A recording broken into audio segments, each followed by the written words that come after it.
3টা বছর মাথা থেকে পা পর্যন্ত জালেমরা এমন কোন টর্চার নিয়ে যায় আমার উপরে করে নাই। শরীরটা যেন অসুস্থ, আমার কণ্ঠটাও বসে গেছে। জাকাত ভিত্তিক অর্থনীতি কায়েম করতে হবে। বাংলাদেশে আজ সুদ 6 লাভ চলছে। এখানে বহু মানুষ বসে আছে, আমি জানি, যারা টাকা ছেড়ে রাখে টাকা আসে। এই কথা বলছে না কেন? 1000 টাকা দিলে 1200 টাকা দেয়, 200 টাকা বেশি দেয়। এরকম মানুষ নেই? এরা এখন এই পুরাটা বাদ দিয়ে দিয়েছে, নতুন কিছু সংযোজন করছে। ধর্ম উপদেষ্টা ডক্টর আফামা খালিদ সাহেব জানিয়েছে, আল্লাহর কোরআন থেকে, নবীর হাদিস থেকে 100 মার্কের আমরা সিলেবাস সামনে বানাবো। জোরে বলেন সুবহানাল্লাহ। আল হিকমা, হিকমা মানে সুন্নাহ, নবীজির আদর্শ দিয়ে এই পরিবার, সমাজ, রাষ্ট্র সাজাতে হবে। এই 4টা কর্মসূচি যারা সামনে নিতে পারে, এরা হচ্ছে রাসূলুল্লাহকে বন্ধু, অভিভাবক, গাইডলাইন দাতা পাবে। 3 নম্বরে ইমানদার হবে আমাদের বন্ধু। ইমানদারের কাজ কয়টা বললাম? 3টা। বলেন কয়টা? 1 নম্বরে যারা নামাজ কায়েমের আন্দোলন করে। বাংলাদেশে আজ হাজার হাজার মানুষ আছে নামাজ কায়েমের আন্দোলন করে, কে আপনি টের পান না? সুতরাং যারা নামাজ কায়েমের আন্দোলন করবে, এই মানুষগুলোকে বন্ধু বানাবেন, অভিভাবক বানাবেন। এদের উপরে দায়িত্ব দিলে নামাজ কায়েমেরা করতে পারবে, এই সিদ্ধান্তে আপনাকে আসা লাগবে। 2 নম্বরে ওয়ায়ুতুনা যাকাত, যাকাত ভিত্তিক অর্থনীতি কায়েম করতে হবে। বাংলাদেশে আজ সুদ 6 লাভ চলছে। এখানে বহু মানুষ বসে আছে, আমি জানি, যারা টাকা ছেড়ে রাখে টাকা আসে। এই কথা বলছে না কেন? 1000 টাকা দিলে 1200 টাকা দেয়, 200 টাকা বেশি দেয়। এরকম মানুষ নেই? কারা কারা এই ব্যবসায় আছেন হাত তোলেন তো। না নেই, আলহামদুলিল্লাহ, যাক ভালো, বাগেরহাট তো অনেক উন্নত। সুতরাং যদি কেউ এই কাজ করে থাকেন, আপনি মায়ের সাথে জেনা করছেন। আরো জোরে বলেন নাউজুবিল্লাহ। মায়ের সাথে জেনা করে নামাজে দাঁড়ালে নামাজ হবে? সামনে রোজা রাখলে রোজা হবে? সুতরাং এই অর্থনীতি যাকাত ভিত্তিক করার জন্য চেষ্টা করা লাগবে না? আর এটা ফেরেশতারা করবে। এই জন্য আমাদের অভিভাবক, আমাদের দায়িত্বশীল, আমাদের বন্ধু, এমন মানুষ সামনে আমরা বানাবো যারা যাকাত রাষ্ট্রীয়ভাবে কায়েম করতে পারে। ইসলামী ব্যাংকে যে 28টা নিয়ম নীতি চলে, মুশারাকা, মোদারাবা, মোরাবাহা, বায়ে সালাম, বায়ে ইস্তেসনা, বায়ে মুআজ্জাল, বায়ে ওয়াহিদা, এরকম 28টা নিয়ম আছে। আর সোনালী, রূপালী, চৈতালি, অগ্রণী যত ব্যাংক আছে, সবগুলোতে যদি এই নিয়ম নীতি চালু করে দিতে পারতাম, আর এটা হবে তখন যখন রাষ্ট্রীয়ভাবে যাকাত কায়েম হবে। এই জন্য যাকাত ভিত্তিক অর্থনীতির জন্য যারা কাজ করে, যারা সম্পদের যাকাত দিয়ে দেয়, এরা হবে আমার অভিভাবক, এরা আমার বন্ধু। অহম রাকিউন, যারা রুকুকারীদের সাথে রুকু করে, তার মানে জামাতবদ্ধ হয়ে যারা নামাজ পড়ে। আর জামাতবদ্ধ নামাজ আমাদের নেই অনেকের, কারণ আমরা এমন সিলেবাস বানিয়েছি যেখানে নামাজ জামাতে পড়া লাগবে, এটা আবার লিখে রাখা লাগবে। এটা কয়জন করেন? যারা এটা করবে যে লিখে রাখা লাগে, আমি জামাতে নামাজ পড়লাম না একা একা পড়লাম, এইটা আপনাকে লিখে রাখা, পরবর্তীতে আপনাকে দেখানো লাগবে। সুতরাং জামাতে নামাজ পড়ার গুরুত্ব বাড়াতে হবে। নবীজির কাছে কান্ত এসে বলে, হে রাসূল, আমি চোখে দেখি না, মাঝে মধ্যে মানুষজন পাই না, জামাতের যে গুরুত্বের কথা বললেন, আমাকে কি ছাড় দেওয়া যায়? নবীজি বললেন, ঠিক আছে, মানুষজন পাও না, যাও, ছাড় দিয়ে দিলাম। হযরতে আবু হুরায়রা বলেন, লোকটা যখন হেঁটে যাচ্ছিল, নবীজি আবার ডাক দিলেন অন্ধকে, তুমি কি মসজিদে মুয়াজ্জিনের আজান শুনতে পাও? বলে, হ্যাঁ। নবীজি বললেন, না, তোমার কোনো ছাড় নেই। মসজিদের মুয়াজ্জিনের আজানের জবাব দিবা, আর বাড়ি থেকে মসজিদ পর্যন্ত একটা রশি টাঙিয়ে রাখবা। কাউকে যদি না পাও, রশি ধরে ধরে এসে জামাতে হাজির হয়ে নামাজ পড়বা। একটা অন্ধ মানুষকেও নবীজি ছাড় দেননি, আর আমরা ভালো মানুষ জামাতে নামাজ পড়তে চাই না। আশা করছি এটা ঠিক রাখা লাগবে আমাদের। এই 3টা গুণ যাদের ভেতরে পাবেন, এরা হচ্ছে খাঁটি ইমানদার। এদেরকে অভিভাবক, বন্ধু, গাইডলাইন দাতা, অভিভাবক, এবং এদেরকে দায়িত্বশীল বানানো যায়। এই 3টা গুণ যাদের ভেতরে পাওয়া যায়, যারা আল্লাহর দিকে, রাসূলের দিকে, ইমানদারদের দিকে ফিরবে, এই দলগুলোর সামনে গায়ে গালেব হবে, বিজয়ী হবে, এই গ্যারান্টি, এই সিদ্ধান্ত নিয়েছেন আমার আল্লাহ।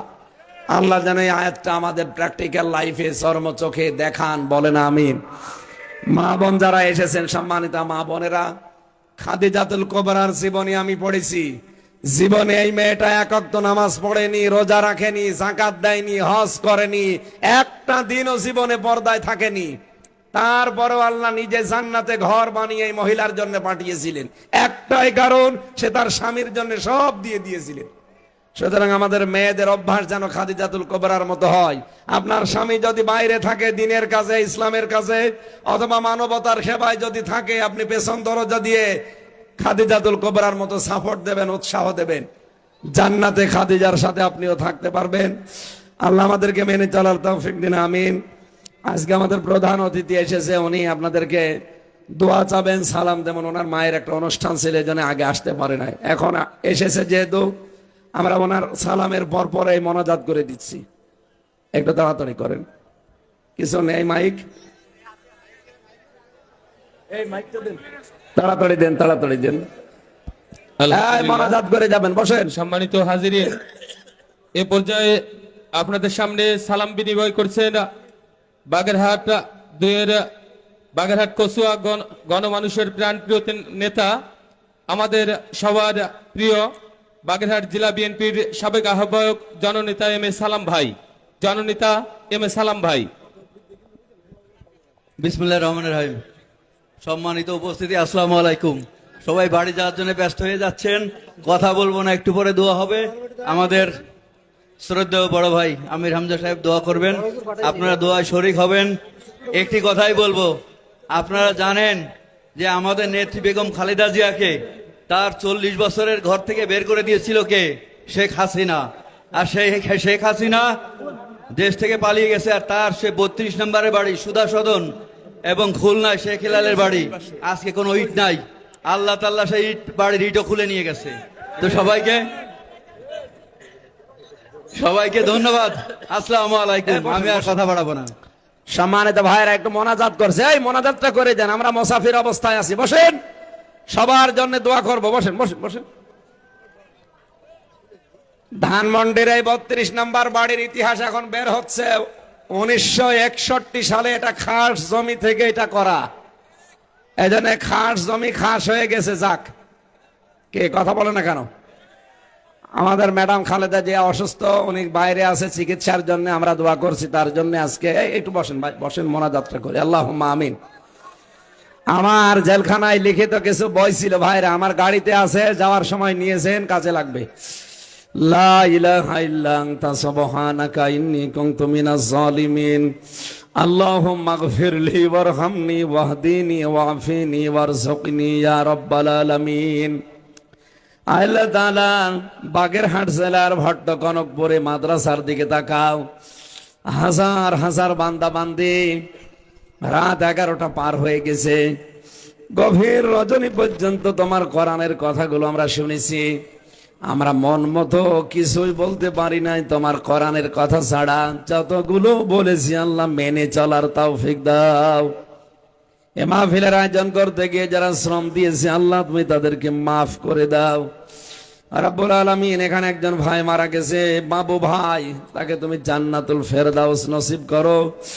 লিটু ভাই, হাফিজ ভাই, সাইদ ভাই সহ নামনা জানা যত মানুষ মোনাজাত করে দোয়া চেয়েছে, মুসাফিরের দোয়া তুমি ফেরত দাও না। মন থেকে দোয়া করছি আল্লাহ তাদের মাফ করে দাও। এ মাহফিলটা বাস্তবায়নে যারা বিভিন্ন কায়দায় শ্রম দিল আল্লাহ তাদেরকে তার কাজ অনুযায়ী তুমি আখিরাতে পুরস্কার দান করো। মাহফিলের প্রধান অতিথি আল্লাহ আমাদের অভিভাবক, এই জেলার কৃতি সন্তান বড় ভাই আব্দুল সালাম, তার মাকে তুমি মাফ করে দাও, তার বাবাকে তুমি ক্ষমা করে দাও। রাব্বুল আলামিন আজকেও দোয়া চেয়েছিল ম্যাডাম খালেদা জিয়ার জন্য, তিনি অসুস্থ আছে যেহেতু তাকে তুমি শেফায়ে কামেলা জেলা দান করো। তার ছোট সন্তান তা কবরে আছে আরাফাত ভাই, আল্লাহ তুমি তাকে মাফ করে দাও। রাব্বুল আলামিন মেয়েদের জন্য আলাদা করে তাদের দায়িত্বের কিছু বলতে পারলাম না। হযরতে খাদিজাতুল কুবরার জীবনী তাদেরকে অনুসরণ করার তৌফিক দাও। যত অতিথি এখানে এসেছে, আমার তারেক ভাই বসে আছে, শেখ ইউনুস ভাই সহ নাম না জানা যত মানুষ আমিন আমিন আমরা করছি। তোমার যে বান্দার মাধ্যমে আসলাম, হাফেজ মাওলানা আলী আহমেদ সহ প্রশাসনের যে ভাইগুলো এসেছে, থানার ওসি সহ যত প্রশাসনের ভাইরা, আল্লাহ তাআলা যে যে উদ্দেশ্য নিয়ে আমিন আমিন করছি, আমাদের জীবনের উদ্দেশ্যগুলো পূরণ করে দাও। এলাকায় মাটির নিচে যত মানুষ কবরে আছে, কবরগুলো জান্নাতুল ফেরদাউস বানিয়ে দাও। 3টা বছর মাথা থেকে পা পর্যন্ত জালেমরা এমন কোন টর্চার নিয়ে যায় আমার উপরে করে নাই। শরীরটা যেন অসুস্থ, আমার কণ্ঠটাও বসে গেছে। মুক্ত জীবনে যখন ফিরিয়েই দিয়েছো আল্লাহ, তুমি আমার কণ্ঠটা শরীরটা আবার আগের অবস্থায় ফিরিয়ে দাও। আল্লাহুম্মা গফিরলি ওয়ারহামনি ওয়াহদিনি ওয়াফিনি ওয়ারযুকনি ইয়া রাব্বাল আলামিন। আল্লাহ তাআলা যেই মানুষগুলো এই মাদ্রাসা প্রতিষ্ঠিত করেছিল, এখানে তোমার নবীর এই ঘরকে, যারা এখানে দায়িত্বশীল আছে, যাদের কথা না বললেই না, কত মানুষের নাম তারা লিখেও দিয়েছে, সাইদ ভাই, হাফিজ ভাই, লিটু ভাই, বাবু ভাই সহ যত যুবক এই মাহফিলে খেদমত করছে।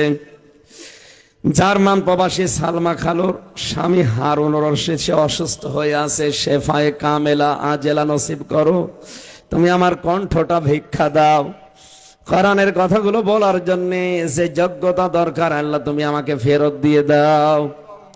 এ মাদ্রাসার যত প্রয়োজন আছে আল্লাহ তুমি পূরণ করো। এলাকার বান্দা বান্দীদের মন দিল তুমি এই নবীর ঘরের দিকে ঝুঁকিয়ে দাও।